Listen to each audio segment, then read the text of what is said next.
Welcome to our Caribbean and African Targeted Health Improvement Program, CATHIP Health Hour.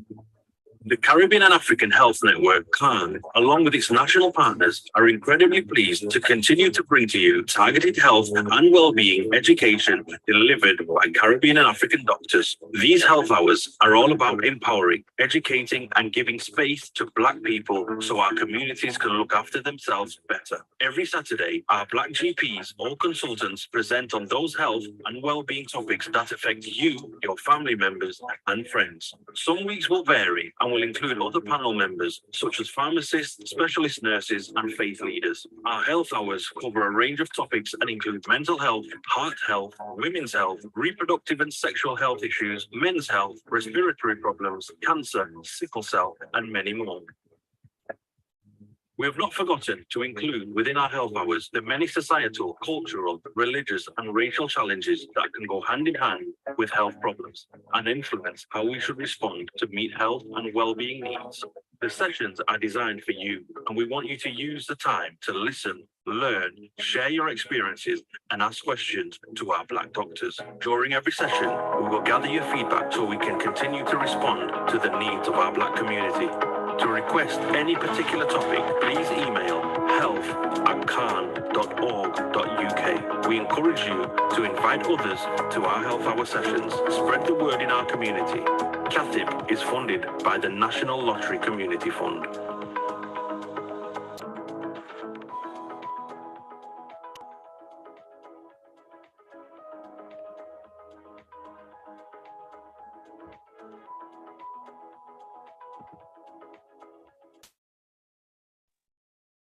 Good morning, everyone, and welcome to another CATHIP Health Hour session. It's a pleasure to be your host today, and it's nice to see you all.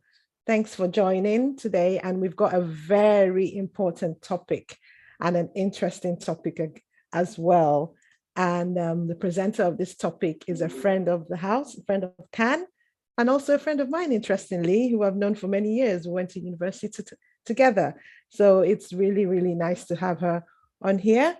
But before I introduce her, I'd just like to say a big thank you to all our partners who've helped to make sure that CATHIP goes on every week. We thank CAHN, we thank the Black Health Initiative, Croydon BME Forum, Enfield Caribbean Association, RCCG in Sheffield, and RAFA International Development Agency.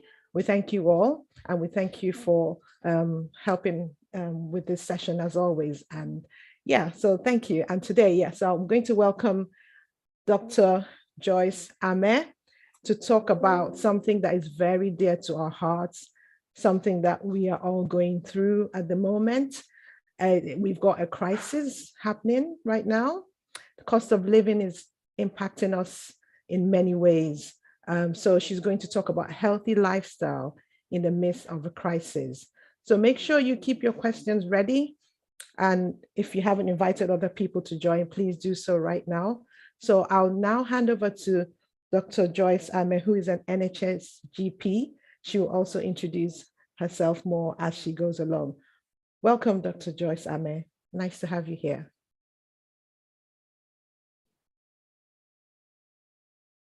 Thank you. Thank you. Can you hear me? I hope I've unmuted. Yes, we can hear you. Yes, we can. Thank you. Thank you so much, Ngozi. Thank you. And thank you, CAHN, for inviting me back to talk. I've done a couple of sessions already. It's always my pleasure to be in the midst of this community and talk about things near and dear my heart, and answer whatever questions you might have within my area of expertise. So I'm just going to start sharing my slides. Give me a second.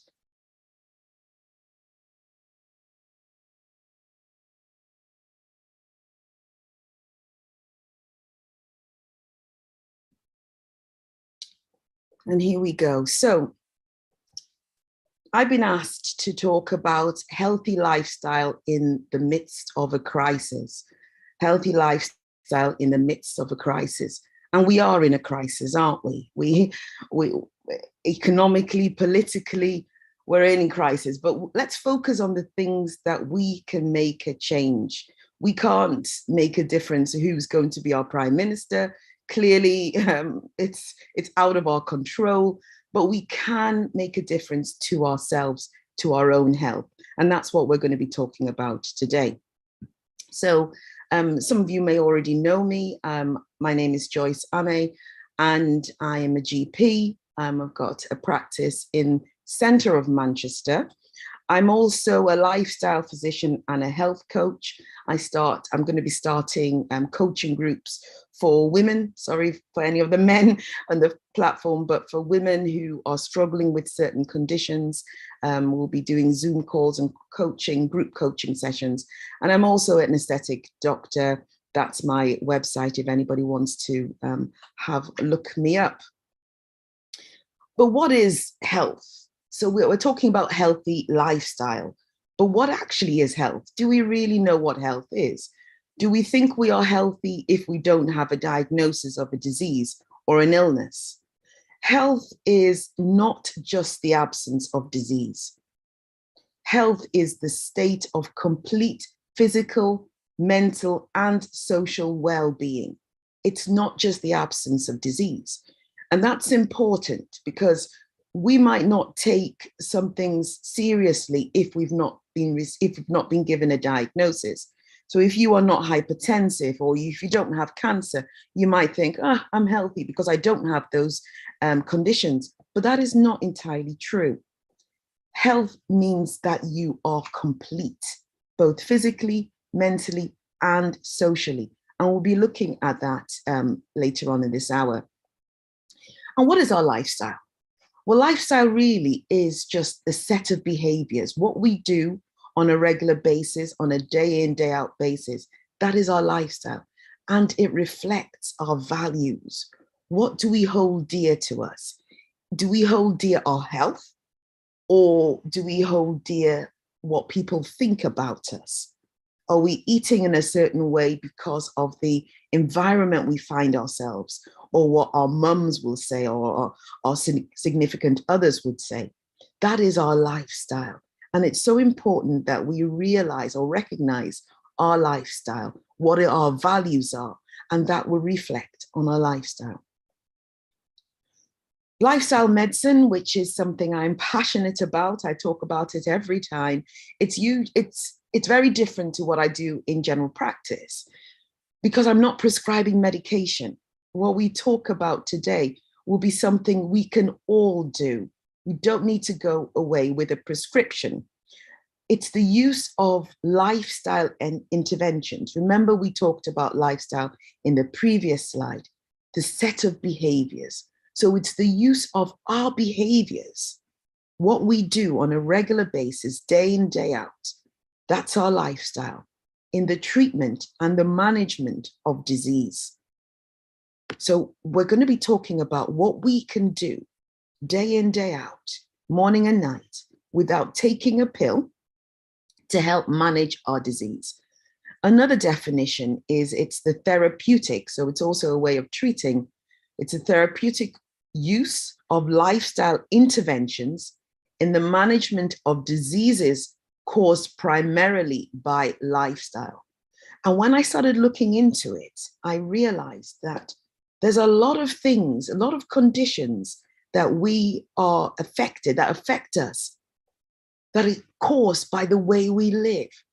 And to me, that was mind-boggling, that the way I live might actually cause certain illnesses and diseases in myself or in my significant other, my loved ones, and in my community. And that's so important. If we recognize that we have the power to prevent certain conditions, or we have the power to reverse certain conditions if we've got it, why don't we do that? We'll talk about that later on. So we've got non-communicable diseases. I know I'm talking like a doctor. Basically, these are diseases that are not spread. So if you are living in a house with somebody who has got hypertension, you will not get hypertension because that other person has got hypertension. That is a non-communicable disease. It's different from something like COVID. If there is COVID in your house, you are very likely to get COVID because COVID is spread, COVID is communicable. So there are non-communicable diseases, and they account for unbelievable 71% of all deaths. 71% of all deaths are caused by diseases that are not spread. And the big four, we call them the big four, are cardiovascular deaths, so things that occur with your heart, cancer, respiratory illnesses, and diabetes. These four diseases account for over 80% of non-communicable diseases. Is that not shocking? What would you think are the biggest causes? Right now, everybody's talking about flu, everyone's talking about COVID, but the honest truth is, the most important diseases are the things that we can prevent or treat by our lifestyle. And that is so important. And we'll talk about what sort of interventions, what things we can do today. We can actually start doing it right now. After this talk, we can pick up at least one or two or more tips to start improving our lifestyle, to improve our health. So some non-communicable diseases to consider, these are the ones that we're talking about. Number one, top on the list, is obesity. And I will spend a lot of time talking about obesity today because there is an epidemic of obesity. Obesity is a disease. When I went to medical school over 30 years ago, I don't think we called obesity a disease, but it is a disease. It is a condition that we can treat and manage by our lifestyle. It's also a condition that is caused by our lifestyle in most cases. We've got hypertension. Remember, we talked about the non-communicable diseases, one of the top 4. Heart disease, hypertension is one of them.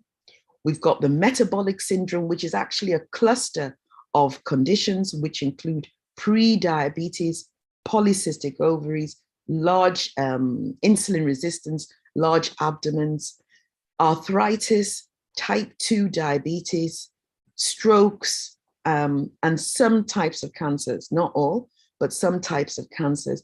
And at the bottom, I've got anxiety and depression. Where I work as a GP, I am seeing a lot of patients presenting with anxiety and depression. The pandemic did not help. It made people's mental health a lot worse. And it's the lifestyle change that we were forced to do certain lifestyle changes because of the pandemic, staying away from people, no social interactions. This is a lifestyle that caused our mental health to actually dip, and it's a non-communicable disease. So these are some of the conditions. There are many more, but these are some of them that if you look, you think, am I overweight? Do I have hypertension? Do I have type 2 diabetes? Have I had a stroke, or do I know somebody who has had a stroke? Some of these things can be prevented by modifying our lifestyle. And we will talk about what these changes are. So the health promoting behaviors, what are the lifestyle changes that we can do to actually make a difference in our life, in our health? We're going to be talking about nutrition, about exercise. We're going to be talking about stress management and sleep. I won't talk much about tobacco and alcohol because really it's a 1-minute discussion. You really shouldn't be smoking. If you are smoking, cut it out. There is absolutely no health benefit. And if you're drinking a lot, it's also not health promoting. And that's all I have to say about alcohol and tobacco. Just stop. There is a school of thought that a glass or 2 of red wine is not, it's not bad, but there are people who drink alcohol on a regular basis. It is addictive. So there is no way that alcohol is health promoting. So we're going to be spending a lot more time talking about nutrition, because I think with nutrition alone, that can make a huge difference with our health. nutrition alone. So we'll spend a lot of time in on nutrition. I'm a Black woman, as you can see, and an African by my ethnic background, and my nutrition could definitely be improved. The way we live and what we eat on a regular basis can definitely be improved, and we'll talk about how we can improve it, and I welcome questions at the end. So what are the dietary adjustments? We're looking at nutrition. What sort of things can we change or can we adjust starting today that can make a difference? The first thing we can do is we can reduce the foods that raise our insulin levels. What is insulin? Insulin is a hormone which is produced by a gland called the pancreas, which is found under your liver on the right side of your abdomen. Whenever we eat food, your body produces insulin. Anytime you eat food, your body produces insulin. And the function of insulin basically is a builder. It builds muscle, it builds fat, it builds the cells. So if you have a lifestyle that reduces the production of insulin, then we definitely know you're going to lose weight and you're going to be a lot more healthier. So reduce the foods that raise insulin. And we will talk about what those foods are. Look at your carbohydrates. Basically, it's your carbohydrates that are the biggest cause of insulin production. Interestingly, proteins and fats do not produce so much of an insulin response. Your carbohydrates really and truly do. And we'll look into those sorts of carbohydrates that you should be eating on a regular basis. And we'll look at the glycemic index in a minute. And we need to increase our fiber. Now, I'm not asking you to go out and buy senna, although if you are constipated, you might need to do that. But we need to look at the foods items that naturally contain a lot of fiber. And what sort of foods are those? Mainly vegetables, and vegetables. Beans as well, and fruits. So can you see what I'm saying? Vegetables, beans, and fruits. They are naturally containing a lot of fiber. And if you are suffering from chronic constipation, if you have a lot of constipation in your day-to-day life, then you need to look at what you are actually eating. Fiber, regard fiber like a Brillo pad. In the olden days, we used to have a Brillo pad that used to scrub our pots. Fiber is the same thing. If you have a fiber-rich diet, it more or less cleans your insides and you go to the toilet and pass out the roughage in your stool. So you need to eat a fiber-rich food. Fiber also helps because the more fibrous the food, the more nutrient-dense the food. And then you're going to get all the different types of nutrients. So look at your diet and see, how can I actually increase the fiber? Fiber-rich food is so important.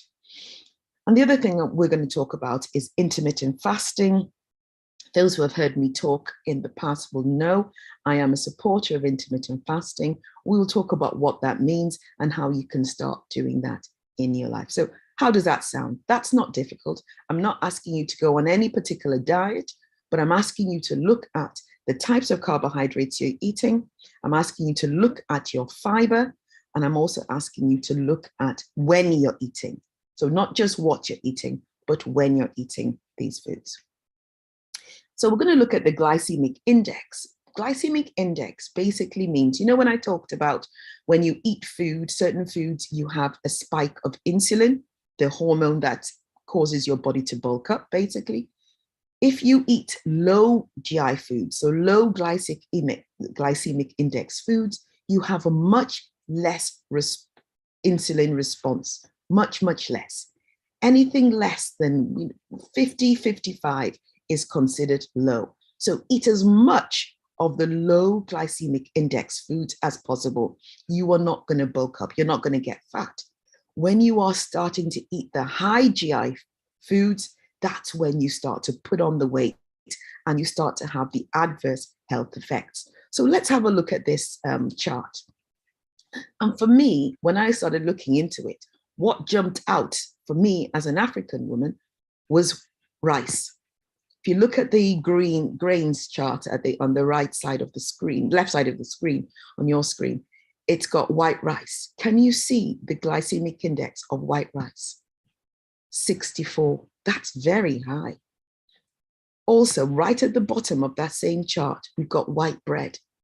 So if you think that anything greater than 70 is high, whatever you're eating in this particular food is converted directly to sugar. So when you're eating white bread, you're more or less just eating sugar. Anything higher than 70 is just really too high. So but anything less than 50, you can eat as much of that as you like. You can eat that all day. You're really not going to put on that much weight, and you're going to feel full. So if you fill your plate with broccoli, lettuce, tomatoes, carrots, pardon me,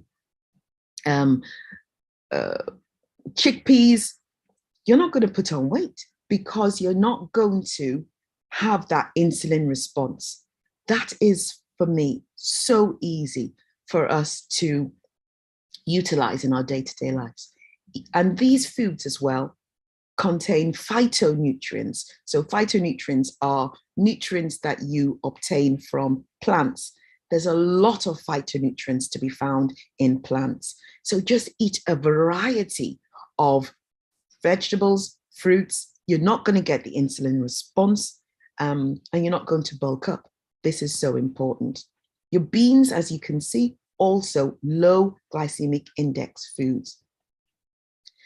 I was quite shocked when I saw some of the glycemic index of certain fruits, especially my favorite fruits, things like pineapple and watermelon and mangoes. They're relatively high. So I would say the high glycemic index fruits just as a treat. But you've got your apples and blueberries. I don't think I put them on the chart. Blueberries, all your berries, they are relatively low glycemic foods. You can eat as much of those as you like. So that's not difficult, is it? Intermittent fasting, as I mentioned before, basically that means dividing your day into two. Either you're eating, which is when you are feasting, or you're not eating, and that's when you're fasting. It's as simple as that. Remember, you're not eating when you're sleeping, so that is part of your fasting window. It's a challenge for people who are doing shift work, but it's not impossible. You just divide your day into two. You're not going to be eating from the minute you wake up in the morning until the minute you sleep. You break your day and you just have your feasting window to be roughly about maximum 8 hours, and the rest of the time you are not eating. We could go into more details if you want to have more information about intermittent fasting, but basically it's a way of reducing your insulin response. If you're not eating, your body's not producing insulin.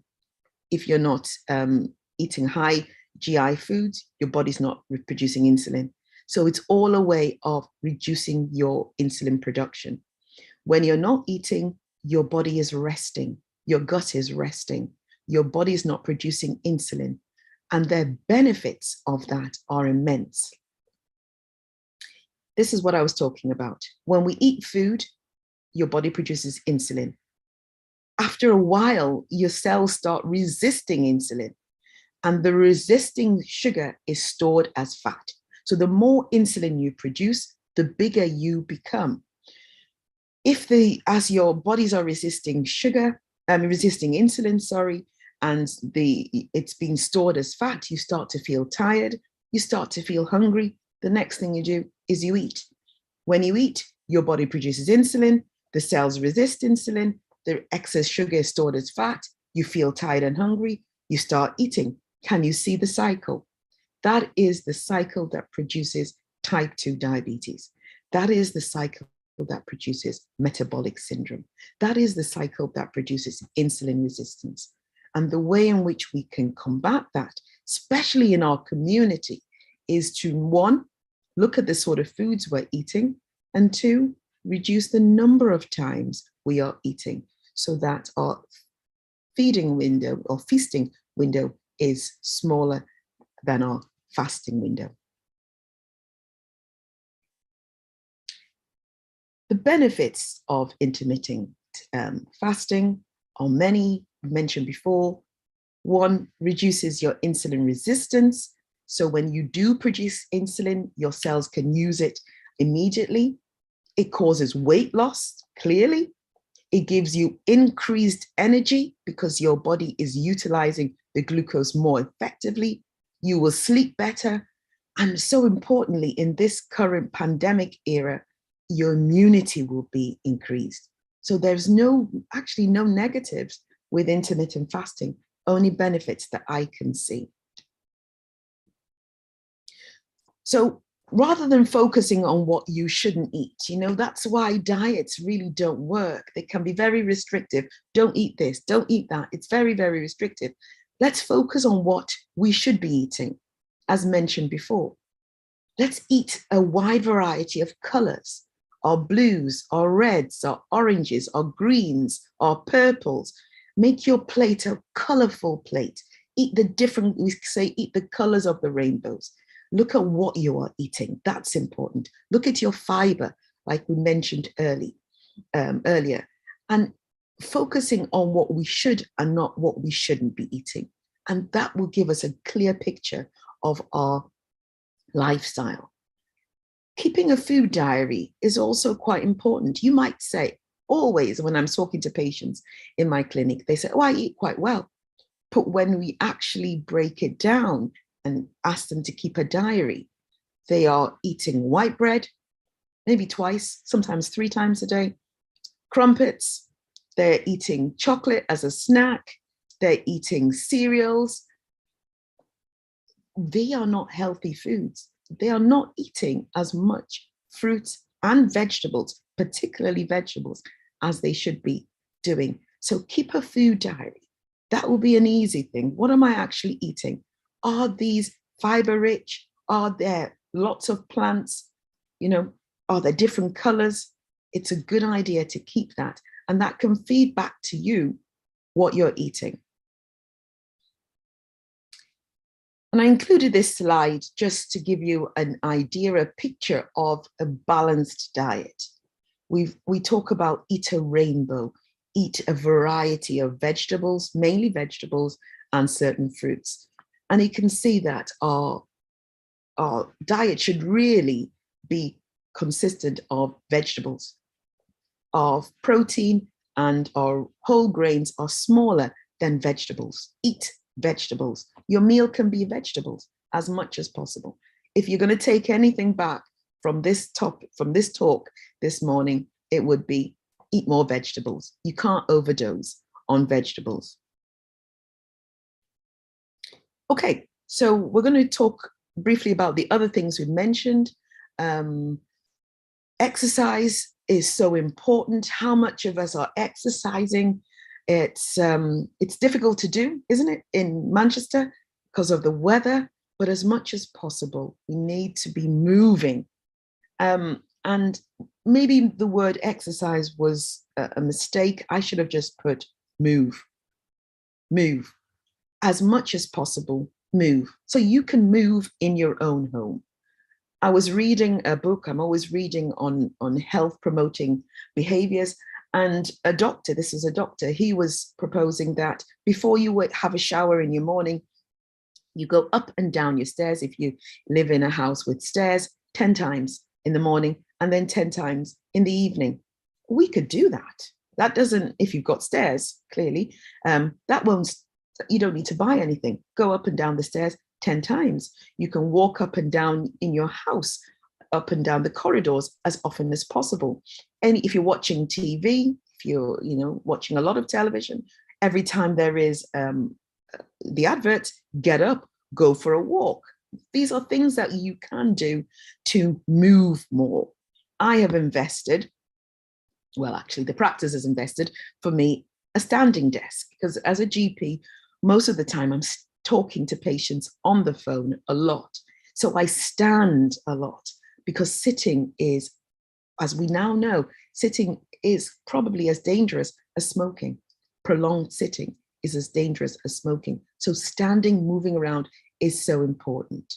But there are other things that we can do. We can hike, we can cycle, we can swim, we could play football, we could skip. There are so many things that we can do that does not include a gym membership. I'm not saying you should, if you can't afford a gym membership, that does not mean you can't be healthy. If you've got legs and you can walk, brisk walking.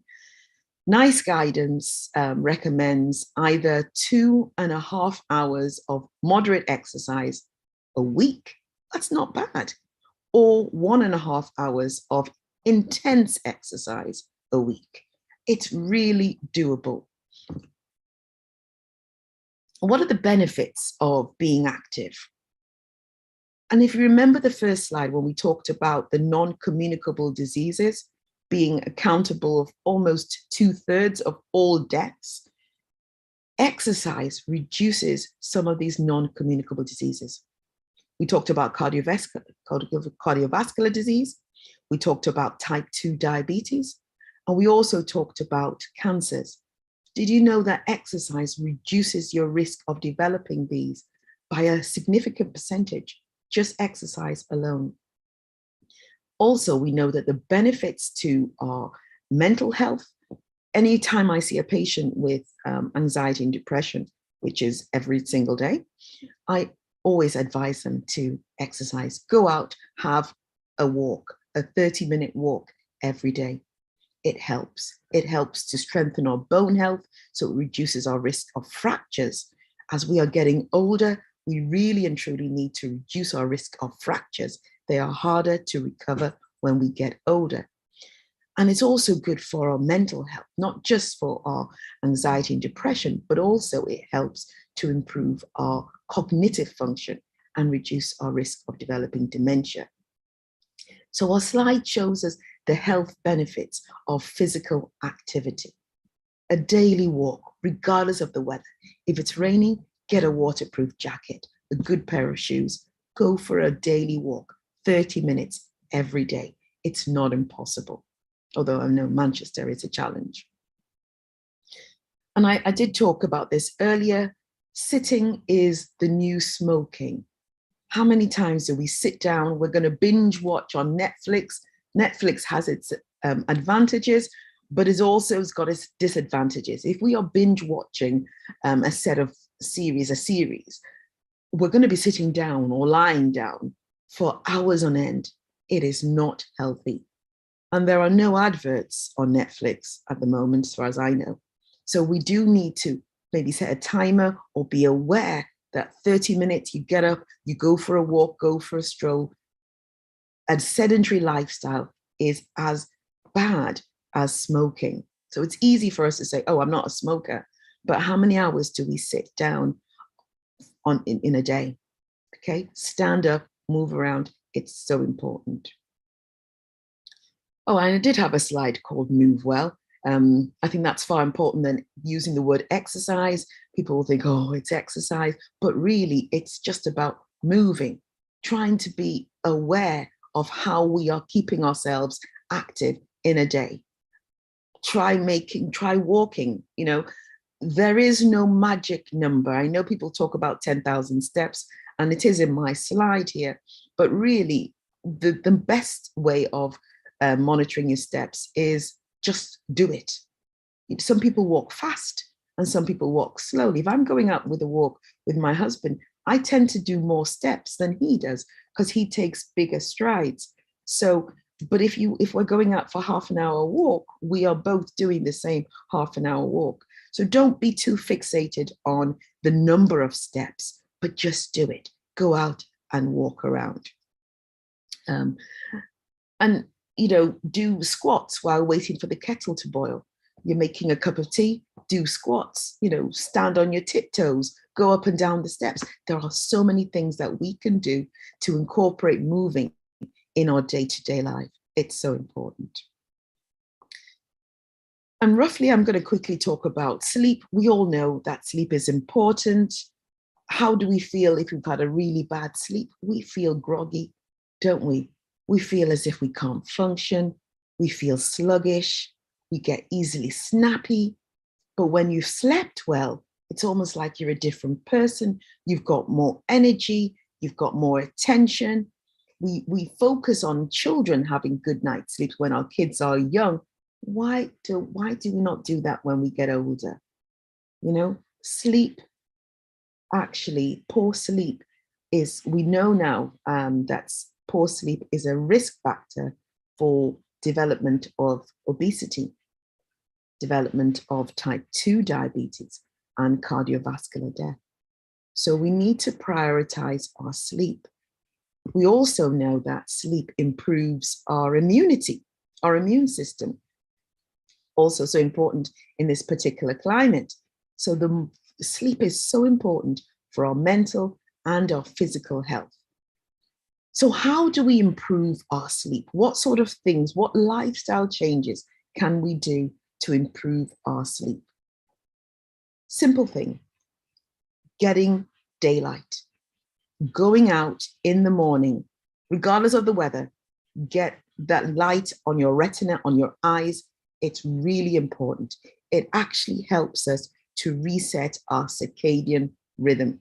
I know lots of us are working from home, but even if you wake up in the morning and you go outside while you're having your first cup of tea or hot water or coffee, it really and truly does help. Even on a cloudy day, you're getting light. If you are going on a morning walk, or if you're going on a daily walk, a morning walk is actually more beneficial than an evening walk because you're getting that sunlight. It helps you to sleep at the end of the day. Your body responds to rhythms. It tends to know when it's morning, it tends to know when it's evening, and it's to do with the levels of your hormones, especially cortisol in your body. And if you can assist your body with that rhythm, all the better. Create a bedtime routine. Have a routine. You know, if you've had children, you know how you start to get them ready for sleep. You have the meal. If you have homework, you read them a story, you have a bath. There are things that you do. It just helps the child to think, it's time for bed. We should do the same as adults. Create a bedtime routine. Stop all stimulants, especially coffee and tea. Relax. It's not the time to start jogging and exercising. No, it's a time to settle down and relax. Make your bedroom as dark as possible. If you can invest on those, what do they call those, blackout curtains, it's really great, because especially maybe not so much in the winter because it's dark already, but especially in the summer months when it's quite light, even in the evenings and at nighttime, that can help. And practice mindfulness and gratitude before you go to bed. I don't drink, I only have 1 cup of coffee a day. Coffee is so much a stimulant for me, but if you can avoid caffeine after 2 p.m., it's so beneficial. The half-life of caffeine, that means the time it takes for caffeine to leave your system, is 6 hours. Now, some people can drink, my husband's one of them, can drink coffee at 10 o'clock and be asleep at 10:15. But if I drink coffee at 10 o'clock at night, I'll be awake at at midnight. I'll be so stimulated. So be aware of that. Just know yourself. And also be aware that alcohol can disrupt sleep. And finally, we're going to talk about stress. This is a very, very busy slide. Basically, it's telling us that stress affects every single organ in the body. Every single organ in the body is affected by stress. And we all are stressed. But the problem is, I'm stressed right now giving this topic because, it's a challenge presenting. But that's an acute stress. Acute stress is not the problem. It's when it's prolonged, chronic, long-lasting stress. That is the issue. When every day your body is on the flight or fright mode. Every day, every waking minute, you're always on edge. You cannot relax. That is the stress problem. Stress causes irritability. It affects your ability to sleep. We talked about why sleep is important. It gives you headaches and migraines. You can't concentrate. You feel low in mood. It reduces your immunity. If you're stressed, you will have aches and pains that never go. You get anxious. It affects your bowels, what we call irritable bowel syndrome. There's also, there's not my slide, irritable bladder syndrome, when you're constantly going to pass urine. It increases your risk, stress increases your risks of the non-communicable diseases like we mentioned earlier on, type 2 diabetes, hypertension. It increases your risks of strokes, and it gives you anxiety and palpitation because every organ is affected. Stress, whenever you have chronic prolonged stress, you have an increased level of a hormone called cortisol. Now, like I said, acute stress is fine. You need a bit of stress in your life to get you up in the morning. If you're having an exam, you need that stress to be focused. If you're doing a presentation, you need that stress to pay attention. But the problem is when it's chronic, when it's long lasting, when you are stressed for even things that shouldn't stress you out. That is the problem with stress. Every organ is affected by stress. And one of the healthy ways of health promoting behaviors is for us to look at ways that we can mitigate stress. How can we reduce the stress levels in our body? What sort of things can we do to help our stress?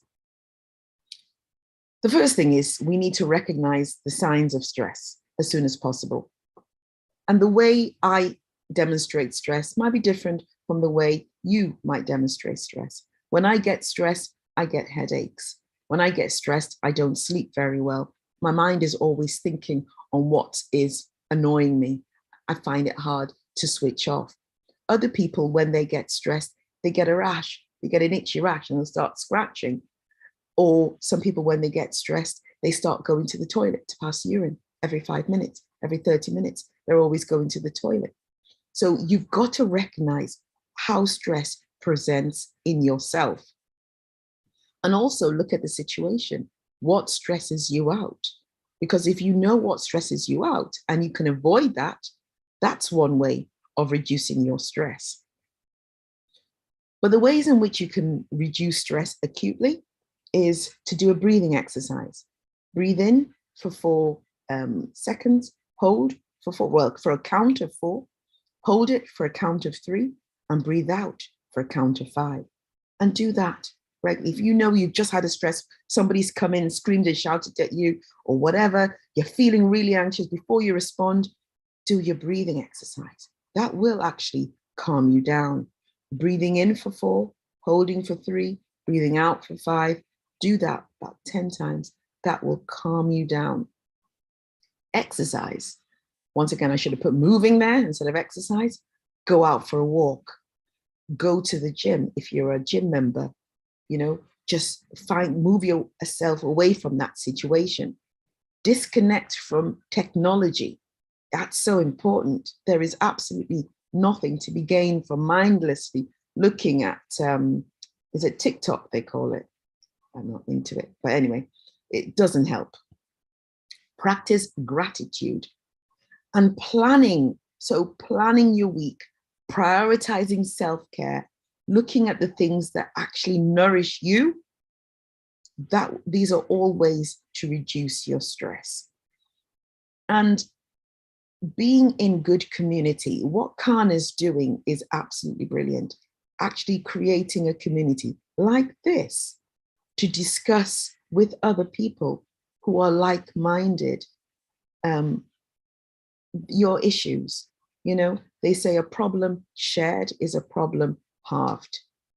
So being in community, don't isolate yourself. Talk to others. That's one significant way in which you can reduce your stress. You'd be surprised that what you are going through is not unique to you. Other people have got the same issues. And that is it. Like I mentioned earlier, will be starting in 2023 a coaching session for women, sorry, for the men who have certain medical conditions. So contact me if you are keen to have one-on-one or group coaching sessions. And yes, thank you for listening. Wow, amazing. Thank you so much, Dr. Ameh. That was super insightful. I mean, I've just been taking notes. I've heard so many sessions about diet and lifestyle, but this is amazing. Thank you. Because you've touched every single point. You touched on food, low GI foods, intermittent fasting, because lots of people are talking about it. And interestingly, it's our topic for our next Healthy Heart session on Tuesday. So tune in on Tuesday from 6 p.m. if you want to find out more about intermittent fasting. And then, yeah, you talked about stress, and I did learn a lot. I didn't realize that certain things stress can manifest in different ways. So that's really, really informative. So yeah, thank you so much. We've got loads of questions for you, so I hope we can just get through them as quickly as possible. But before we do that, once again, I just want to say big thank you to our partners who've made this session happen as well. The Black Health Initiative, Croydon BME Forum, Enfield Caribbean Association, RCCG Redeemed Church of God in Sheffield, and Rafa International Development Agency. Thank you once again, and thank you to everyone who's joined. Please feel free to ask your questions and put it in the chat box. So yeah, I'm going to start now. So people have said thank you for a good session. I've also seen really useful information about the low GI index food as well. And I've got a question for someone who's vegetarian. She said, I'm eating bread on a daily basis due to the crisis, and I've got gives me stomach ache. What should I eat? Because I'm a vegetarian, what else can I eat? So you're asking what's the alternative to bread? Yeah, because of the crisis and, and being affordability of food and everything. Yeah, I've got to say it's a challenge, I'll be honest with you. But bread is not an essential food stuff at all. You could, I don't know how you're eating your bread, but you could, first of all, change to something that has whole grain. So look at the type of bread that you're eating.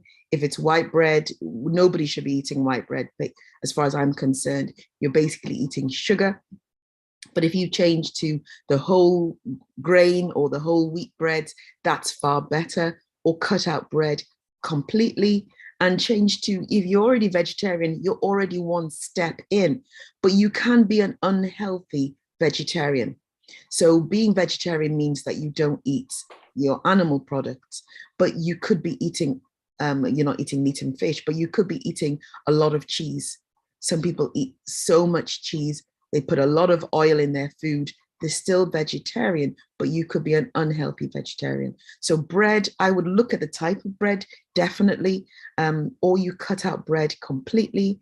There are other things that are actually slightly healthier than bread, like your tortillas, which you can make into wraps. They have a lower glycemic index than bread. So tortilla wraps is another one. Or you can make your own bread. I think some people are making their own bread with almond flour or chickpea flour, with different types of flour. Experiment with that.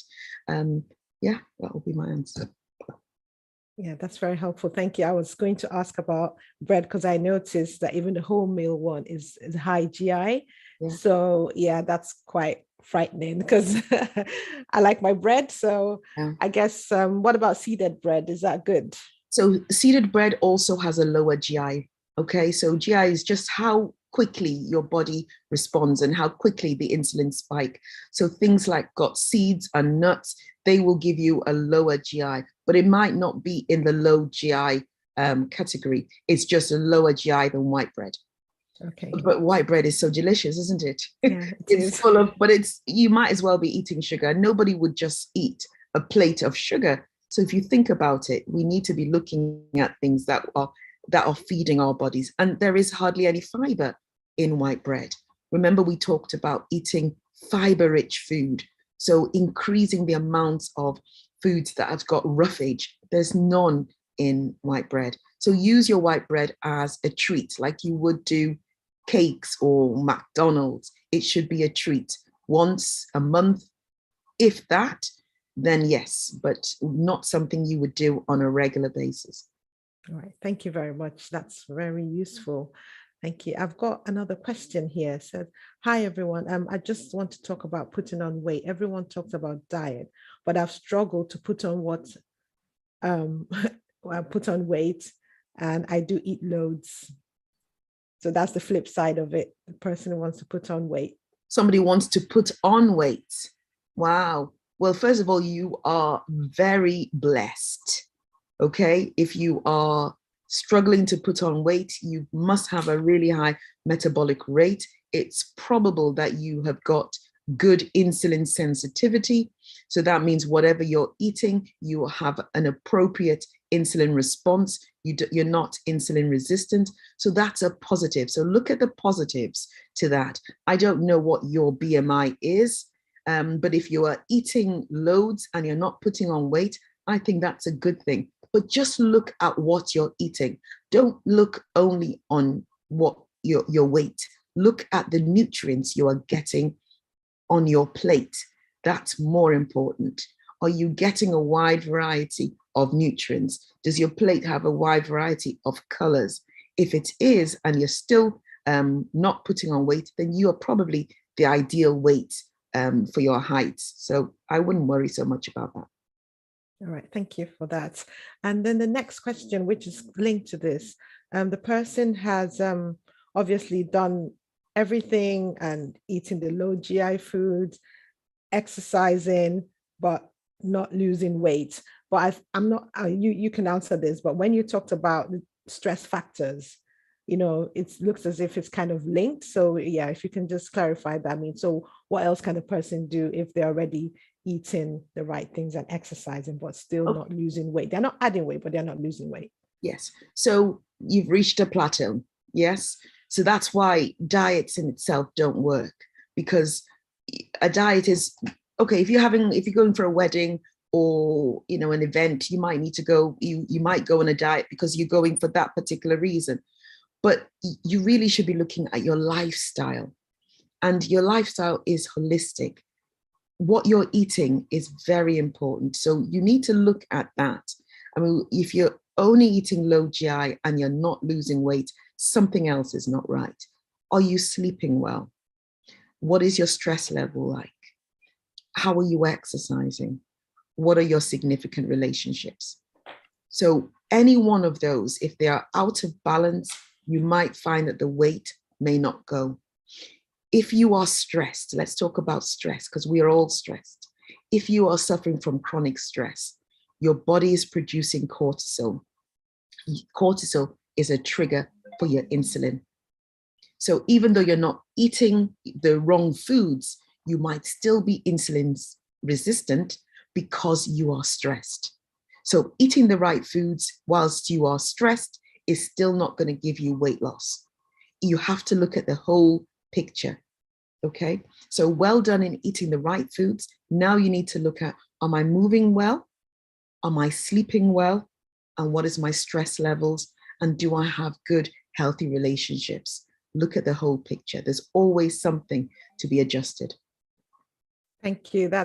You've answered the question, and I'm sure lots of people had this question on their mind as well. It's really interesting that you say that, because we just think about those two sides, eating healthy and exercise, and not thinking of the holistic approach. So that's really important. Thank you, Dr. Ameh. Someone just commented, cycling is the best thing you could ever do to feel amazing and burn the calories. Yeah, so just on that cycling aspect, I know during the lockdown, I have an exercise bike at home, but I was told that for that to work, you really have to do to a certain extent. It didn't work for me. Walking always works for me. So, but just on the stationary bike, what's the best advice for people who've got stationary bikes? How best should they use it to burn fat? The key with those who've got stationary bikes is to use it. That's all. Use it. Most of the time, we've got the bikes and they're used to hang laundry. Let's be honest. We've all of us who have got stationary bikes at home. What are we actually doing with it? Are we putting our washing on it, or are we actually going on it? Consistency, not perfection, is what we should be striving for. So if we are consistently going on our bike, cycling for 15, 20 minutes on a regular basis, the effect will be massive. But if you're going on a bike and cycling for an hour and you're not doing it for another year, it's of no benefit. Okay, so being consistent, using what you have. If you've got a stationary bike, get on it. Your goal is always just to improve yourself better than the previous day. That's your own goal. Use it. I've got a stationary bike, which I got during the pandemic. I can hand on heart say I have not used it for, I don't know, maybe for the last 6 months, because I do other things. Okay, so we all got these stationary bikes when we're not allowed to go out. We were not able to go to the gym. We were using it regularly then, maybe not so much now, but we can walk now. We can go to the gym now. But whatever you are doing, just make sure you are consistent. It takes a bit of time for you to see the effects. They say Rome was not built in a day. So as much as whatever you've got, use it. We talked about stairs, didn't we? For those of us who have stairs in our house, go up and down the stairs. You might look weird going up 10 times, but once you've done that, you've done something. But you've got to be consistent. It's not something you do once a month or once every 6 months. It's something that you've got to do on a regular basis. That is lifestyle. Lifestyle is not a one-off. It's something that you do on a regular basis. Find something you enjoy. Because if you enjoy walking more than cycling, get rid of the bike and start walking. Do that. If you enjoy cycling more than walking, just cycle, but just do something you enjoy. That's the key, and do it regularly. Okay, thank you.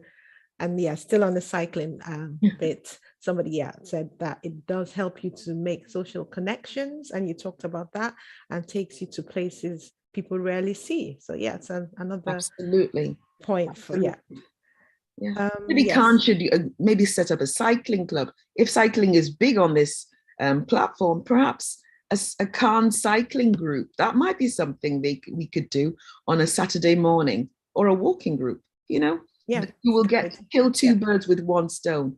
You get your exercise, you get your social interactions. It's something that we could do. Definitely. Really. Yeah, so we can, we'll take that on board, partners. I'm sure you're here in the different regions, Birmingham, Sheffield, London. Yeah, we can do that. Thank you. So yeah, great subject matter, knowledgeable presenter. Thanks, Dr. Ameh. More questions. So someone has asked, I have a friend that is severely obese, but won't accept that it is a health problem. They say they are healthy at any size. How do I go about telling them that it's not true? I think they might be in denial. So how do you approach this? The truth of the matter is, you only have control over yourself, over your own self. You can't even change your partner. You can only change yourself. Be the example for your friend that perhaps may help your friend. But if your friend is an adult and has capacity, that person has their own right to make whatever decisions they want to make, even if it's unhelpful and unhealthy.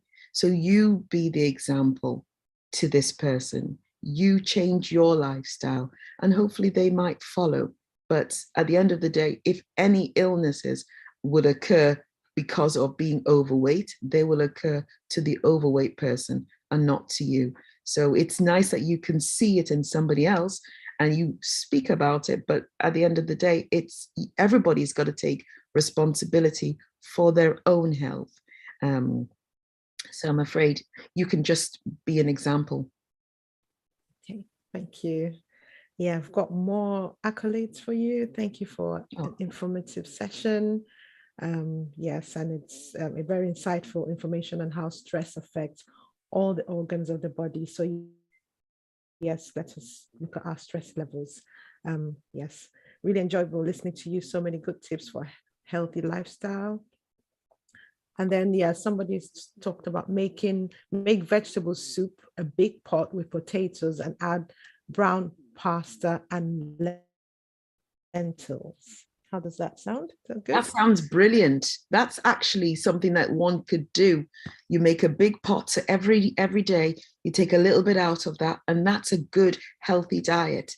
With lentils, we talked about beans, lentils. They're low in GI. They're really good. They're full of fiber. You've got your vegetables in there.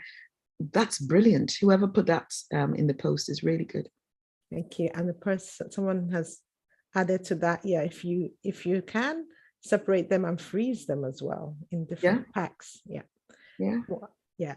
Then sourdough, is that good for you? Sourdough bread? Yes, I have read that sourdough bread is actually one of the healthiest breads that you can get. If you can get the whole wheat sourdough, even better. I think it's the way in which the bread, I am no nutritionist or a dietitian, so I'm only a medical doctor. But so a lot of this information is things I have read. So yes, sourdough is not a bad option. And there is, now I'm not getting any shares, but there is low GI bread found in Lidl, and that's what I use in Lidl. Okay, I have no shares in Lidl, but if you go to Lidl in the bakery, they actually have low, it's actually called low GI bread. So if you're somebody who really likes bread and you want a low GI option, that's a good one to try. It's not that expensive. Okay, thank you. And it chia seed bread as well, is that good? Okay, yes, I'm sure. I haven't heard of that, but yes. Chia seeds are one of the things I do recommend. Nuts and seeds, if you're having less of the animal proteins, and you do need to increase your protein intake. So things like seeds, nuts are really good. So if there's chia seed bread, I would imagine that will be quite low GI. That sounds like a good option. Okay, fantastic. Thank you. Yeah, so very useful distinction between formal exercise and moving your body. Not everyone likes the gym, but everyone can be more intentional about moving their bodies and keeping active. That's brilliant. Thank you. Good, yeah, that's really good. Yeah. Okay. So someone is asking about the seminar. So on Tuesdays, we have our Healthy Heart session. It's from 6 p.m. to 7:30. You can join that session. And then another question, is it true that high levels of cortisol is linked to stubborn abdominal fat? Yes, as simple as that. Yes. So one of the things we'll be talking about in my coaching sessions will be this abdominal fat, truncal obesity. It's a problem, and it's high cortisol levels. It's the stress hormone. That's one of the triggers of abdominal fat.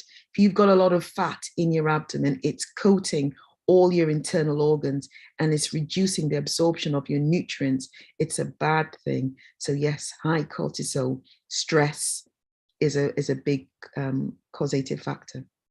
Okay, thank you for that. And yeah, someone just mentioned I've got so much equipment, but I don't find time to use them. So like Dr. Ameh said, if you want to walk, maybe you can do that as well. Yeah. Thank you so much for a brilliant presentation. It's great as we approach winter. Can you please refresh us on ways to improve our mood? You mentioned mindfulness. What exactly would that involve and how often? So mindfulness is a relatively new term that we are using now. It just means be present.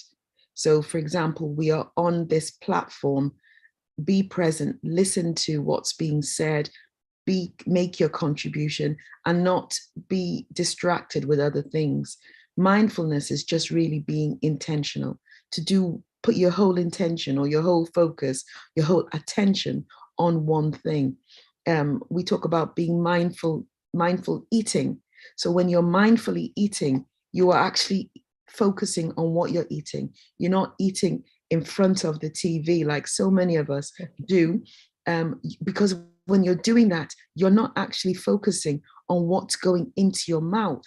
And then your body isn't sure of what you're actually eating. So mindfully eating means focusing on what you're eating, focusing on the textures, mindful conversations, being focused on what you are saying and what the person is saying to you, especially when you have children, listening to them and responding to them, or not doing something else. Mindfulness, it's really a term of being aware of your surroundings, and it's cutting out all the noise so you can focus on one thing. It's a way actually of bringing down your stress levels. So when you're going out, for example, we've talked about walking, being mindful of where you're walking, be focused and not walking with your eyes on your phone, but being aware of what's going on around you, looking at nature, looking at the trees, looking at the leaves, listening to the birds if you can hear anything. That is mindfulness. It's actually something that we probably do without knowing we're doing it. We're putting a name to something. It's just really don't be distracted, being mindful. That's a tough one, Dr. Ameh, but I think we will all have to learn to practice that if we want to live a healthy and stress-free lifestyle. Yeah, thank you. And which leads me to the next question. How do you schedule a care package for yourself with a stressful job and home life? Yeah, that's a good question. So already you've put with a stressful job and home life. So I have a very stressful job. Although, to be honest, my home is one of the ways in which I de-stress. That's because that's something that I can control. So look at what you can control. That will be the first thing. Are you in control of your job? Are you in control of what's going on at home? Make the changes that you can make for that. But when we talk about self-care, everybody is different. Some people feel energized by moving more. I have a brother, for example, who has to go to the gym first thing in the morning. That's what gives him, that's his own self-care. And he will get up at 5 in the morning. He's I think he's a bit crazy, to be honest, but that's my brother. I hope he's not on the platform, but he's a gym freak and he absolutely loves that. So he gets up early in the morning. He's got a child before his wife and his son wakes up. He's at the gym. By the time they get up, he's home. So you've got to identify the things that energize you, okay? And do that intentionally. Focus on the things that you can change. So as a GP, really, I don't have that much control over what comes through the door and how the volume of work. It's mind-boggling what we do on a daily basis, but I can control what I do outside work, and that's helping me de-stress. So some people like having a bubble bath. Some people like going for a walk. Sometimes it's going for have a facial, get your nails done. Some people it's planning a holiday or reading a book, watching Netflix. The list is endless, yes, but it's all about doing something that you enjoy doing. But when you mentioned you've got stressful work and life, it's also about the way in which you look at your work and you look at your life and look at your home. So look, you might have to reframe it. I know that my work is busy. It's very, very busy. But the way I look at it is I am helping people. So I look at it as I'm actually doing something beneficial to others. Yes, it's stressful because of the responsibility that it carries. I have to make sure I'm making the right decision, making the right diagnosis, prescribing the right medication at all times. So that's the stress, but I'm also thinking about this is something that is helping it, and that gives me joy. So if you can reframe it, I don't know what's going on at home, But if you can reframe it, that's a way as well of de-stressing. Yes, I was stressed just starting this discussion. It's stressful giving a talk, but I'm also looking at it as a way as this is a way of me giving to my community. This is my community, giving some information about what I've learned as a doctor, as private research, giving back in a way, and that's a way of me enjoying it and de-stressing. So reframe your situation as much as possible. Okay, thank you so much for that, Dr. Ameh. So I'm going to crave your indulgence, everyone. We're just going to add, there are lots of questions. We'll try and go through them as much as possible. And if not, you can always send us a message. And got more accolades. Amazing presentation, Dr. Ameh. That's coming from another fellow doctor. Fantastic. Thank you for presentation as well. How can we help our children to ensure that they live a healthy lifestyle as they grow into adulthood? Okay, so children are easier. You know, if the question previously was about a friend, who I imagine is also an adult, but your children are under your control. So they would eat, hopefully, what you prepare for them. So if you are talking about very young children, even better.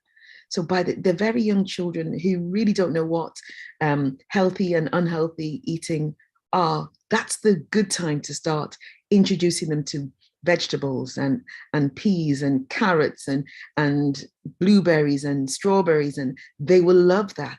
And avoid giving them the unhealthy things for as long as possible. Use them as treats. Okay? Children learn also by what they see. So if you are eating a McDonald's every night and telling them to eat a salad, it isn't going to work. So you, as I've mentioned earlier, you need to be the example for your children. If you are exercising, then your children will exercise. If you are eating well, highly likely your children will eat well. They will eat what you prepare for them. Okay, so it's always better to be the example rather than to speak the example. You need to be the example rather than just tell. If I was talking about healthy eating and I was, obese, I don't think people would really listen to me. And that's the issue even with medical professionals. If you go to a medical doctor who is clearly smoking, drinking alcohol, overweight, and he's telling you, look, don't smoke, I don't think you will listen. So you really and truly need to be the example for your child, and then they would more likely follow. Use the unhealthy foods as treats rather than as a regular thing. It's far easier. And then if you've come into it late, so, it's never too late to make the adjustments. If you are already in your 70s and you think, right, I'm going to live healthy, it's not too late for you. So at any age, so if you're in your 70s, probably your children will be adults then. You just need to start speaking to them. This is what I've learned. This is what I want to start doing. This is the reasons why I want to start making these adjustments. They are adults, they'll have to make their own decisions, but I think it always starts with you. Fantastic, thank you. And someone just put in here, there's a cycling club called the Black Cyclist Network in London. So you can reach out and join them as well. Do we have one in Manchester? London is a bit far to go to cycle, isn't it? Okay. And I think someone just said, yeah, lots of our elders buy the bread you recommended from Lidl. That's great. And then someone said, dancing while watching Netflix is great for me. Fantastic. That's brilliant. Yeah. So yeah, very informative session. Thank you. So what I just find everything you're saying is perfect for lifestyle. Okay, wonderful. Yes, so thank you. So a great explanation of mindfulness that is being talked about more recently as a support for mental well-being. That's fantastic. Okay. Yeah, so somebody is asking, okay, yeah, for our session recorded. Yeah, so you can watch it back on Facebook or YouTube. Can someone put that in the chat, please? Thank you. Yeah, just accolades, fantastic. Yeah, no jargons, just straight to the point. Thank you. Okay, so now since ditching my car, I have lost a lot of weight. I used to drive it to shop just a 15-minute walk away. So another way to, to exercise. Yeah. Leave your car. Absolutely. It's always good to be creative. I'm not suggesting we should all ditch our cars because we need our cars, but as much as possible, walk. If you can walk, that's far better. Or park your car further away from where you're going. So you need to walk a little bit of a distance, get off the bus a stop or two earlier. So you need to walk or walk to a next bus stop. There are loads of little ways in which we can move more and not call it exercise. I was reading something about Prince Charles. So Prince Charles is in his 70s, King Charles, sorry, King Charles, if anybody's royalist out. Sorry, he's been Prince Charles for a long time. King Charles. He's quite a fit man for 70 plus. I don't know exact age, he's 70, mid 70s. He's quite a fit man, isn't he? Apparently he walks a lot. So if King Charles, who can be driven wherever he wants to go, can walk a lot, that tells us that we really, who have to drive ourselves, we should be walking a lot too. It's really good for our health, definitely. Okay, thank you. I've got a question. Why are Black people in general so prone to high blood pressure? Do you think it's largely related to stress? If we reduce our chronic stress levels and on medication, is it possible to come off that medication with a GP's guidance? That's a very, very good question. Yes, as Blacks, we are prone to a lot of conditions. Hypertension is one of them. It's a condition in Blacks that is being diagnosed earlier than our Caucasian counterparts. So it's not unusual for a Black person in their 30s to be diagnosed with blood pressure. And yes, there's a myriad of reasons why we are diagnosed more than other people. One, I do believe it is our genes. It's in our blood. We are just loads of us. If you think back, there's hardly anybody on this platform who does not have a family member or a friend who has a hypertension or diabetes. I already know that. I don't know your health history, but just because we are Black, hypertension, diabetes will be somewhere in our family or in our friends. I think one, it's our genes. But the most important thing is what we are eating. Our food tends to be quite high GI, quite oil-laden, very starchy food. And it was needed at some point because we used to work really, really hard. We were exercising night and day. So we needed that starchy food to keep our energies going. But our lifestyle has changed. None of us are going to the farm now and farming from morning to night. We're sitting down all day long. We don't need so much starchy food. So changing our diet to reflect our current lifestyle is so important. So the white rice, we eat a lot of, for those of us who are Nigerian, jollof rice, fried rice, yam, and swallow, that's the mainstay of our food. We need to really and truly start cutting those down and cutting them out as much as possible and eating more plant-based foods as much as possible. When we look at that, we look at our life, we look at our nutrition, then we look at our exercise. We need to look at as well as our weight. A lot of us as Blacks are overweight. There was a time that as a Black person, being larger was a sign of success. A successful person is a big person, is a fat person. But now we know that is not true. We need to be making sure that our body mass index is appropriate. And more important than a body mass index is our waist circumference. Because I think as Blacks, we tend to be bigger boned than our Caucasian counterparts. So sometimes that's why we weigh heavier, but we all can measure our waist. If our waist for a man, I think if I mentioned correctly, if your waist is more than 94 centimeters if you're a man, and 80 centimeters if you're a woman, it's too large. That's the truncal obesity we're talking about. So get a measuring scale and use that as a guide. Check and see what is your waist circumference. Get that down. So we looked at your diet. We look at our waist circumference. We've talked about exercise, I think, a lot. But then we need to look at our stress. I don't know whether we are all stressed as Blacks, because back in our native country, there is a lot more things that should stress us out, but we're not as stressed as we are, for example, here in this country. And some of us over in our native countries are struggling with lack of water and lack of electricity sometimes. So stress I think there's a mindset to stress, but we can look at how we are stressing, how we can mitigate stress, as we've mentioned earlier, and focus on the things that we can control. So hypertension definitely is a big problem in our community. Look very much at our diet. Cutting out salt is something that we didn't mention, but did you know that the things that we use to season our food is very high in salt?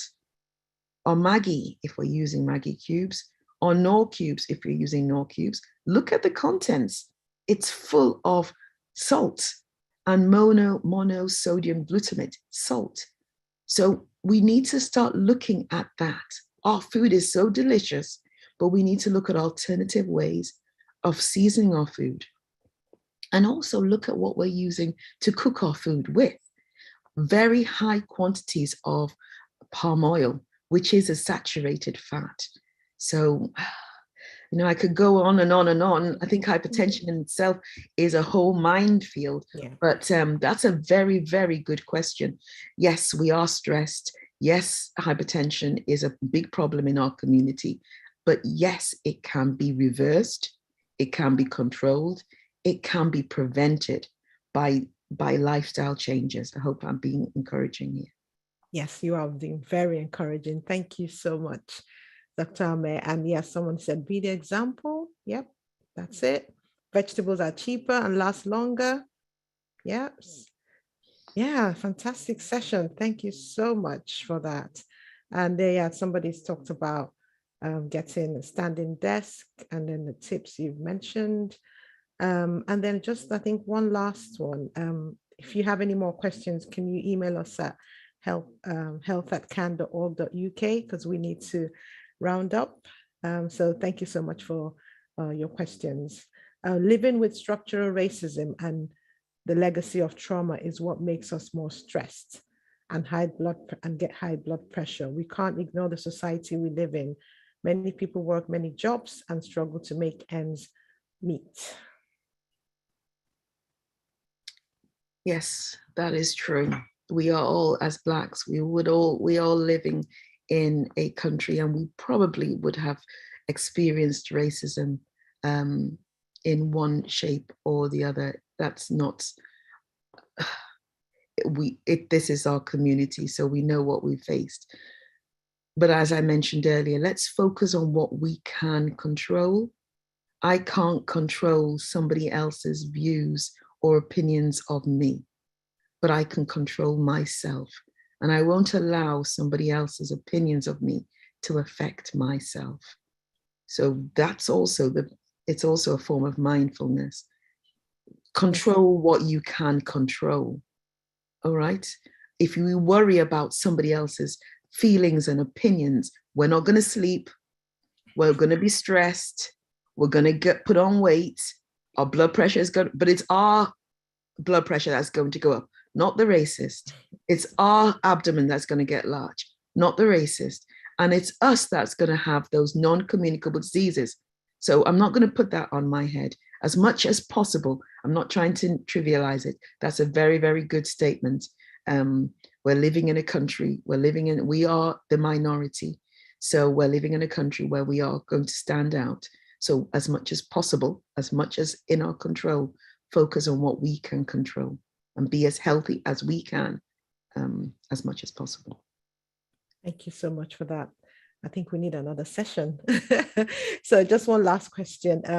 I've always had a high BMI since was young and never had a high blood pressure. I'm now 40 plus, and a couple of weeks ago, my BP was high. I've checked again and it's back to normal. Was it age related or weight related? Is your weight back to normal? So that's a question that you need to know. So what you need to know, your blood pressure does fluctuate. And I'm sure if anybody's been diagnosed with blood pressure, the doctors rarely, unless it's very, very high, start treating you with the first reading.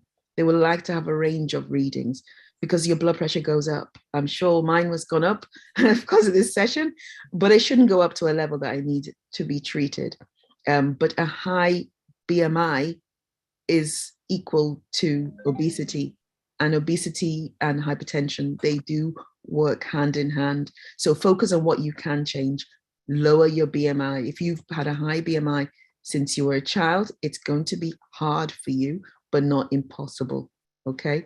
I would suggest if you've already had a spike in your blood pressure, it's something that you should be aware of and focus on losing your weight. Okay. Thank you very much for that. Thank you, Dr. Joyce. Yeah, so we've just had some more comments. So yeah, if you have further questions, I know, yeah, we are in terms of how to cope with racism, and yeah, we're not trivializing it, but it's something we can pick up outside this session, if that's okay. So yeah, we've got a counseling section in CAHN. We've got different services. So if my colleagues can just put the number in there, you can give us a call, you can email us for more information of how we can help you to cope with your situation. So for now, we just want to say a big thank you to Dr. Joyce Ameh. Thank you so much for this. It's really, really interesting. And can you just give us 3 things we need to take away before we go? Thank you. Oh, well, put me on the spot then. 3 things: vegetables. Those will be the 3 things. Actually, no, I'll make the vegetables 1 and 2, and number 3 will be moving. So vegetables 1, vegetables 2, move more. We all need to move more and eat more vegetables.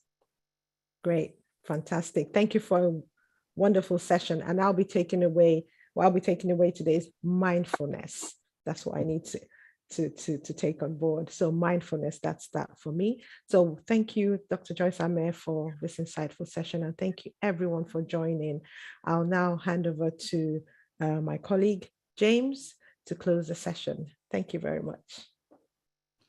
Thanks, Ngozi. And again, thanks ever so much, Dr. Joyce, for a really useful, insightful session. There's some absolute gold in terms of the information that you're giving out there. Some of the stuff on low GI food and stuff, I think really, kind of really valuable for people. And again, that message of consistency around movement and exercise, not necessarily intensity, but the consistency is really important for people to understand that that's how you make them gains and so you kind of move forward and progress and become more healthy and happier. And which is what all of these sessions are about, of course.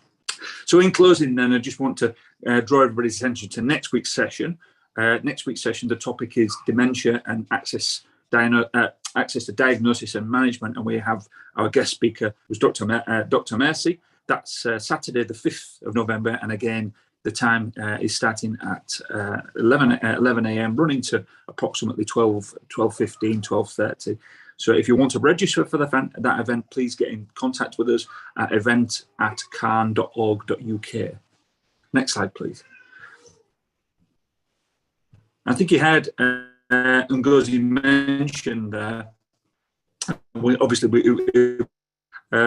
Dr. Joyce's presentation, some of the benefits and some of the techniques that are available around intermittent fasting. Well, that's going to be one of the topics that is discussed on Tuesday evening from 6 till 7:30 p.m. That's our Healthy Hearts session. Please come along and join onto that session. Pass that information on to your friends and family and anybody else that you think might be interested in learning about intermittent fasting. It's a really valuable way of controlling one's weight and kind of making oneself feel a little bit sharper, etc. So please do come along to that. If you, again, if you'd like to register for that event, it's the same email address, events@cahn.org.uk, or indeed you can get in contact with us on our telephone number, which is 077 10 022 382. Next slide, please. And again, to reiterate some of the things that Ngozi just mentioned there at the very end, you know, obviously we're well aware of some of the social conditions and the social norms that sit around some of these issues, particularly around the causes of stress. So we want to make everybody aware that we have a counselling service, but also we have a family advocacy and support service available. That's headed up by a team of really talented and engaged people. They're there for you. Please do get in touch if you feel that you might need to access the advocacy support service. The telephone number for that again is 077 10 022 382, and email please if you wish to try and access those services, help@CAHN.org.uk.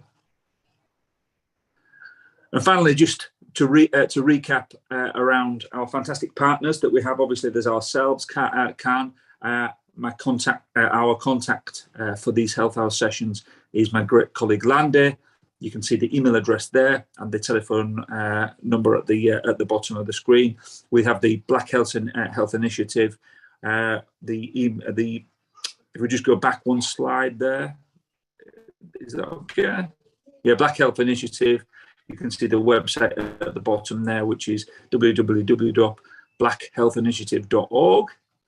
Next slide, please. Fantastic work by our colleagues at Croydon BME Forum. The contact there is Sharon.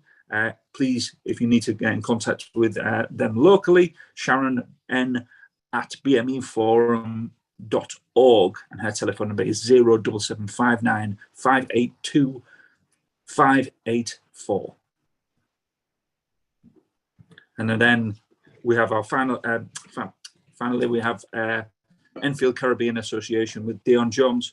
Dion's email address and telephone number is there on the screen for you to contact them.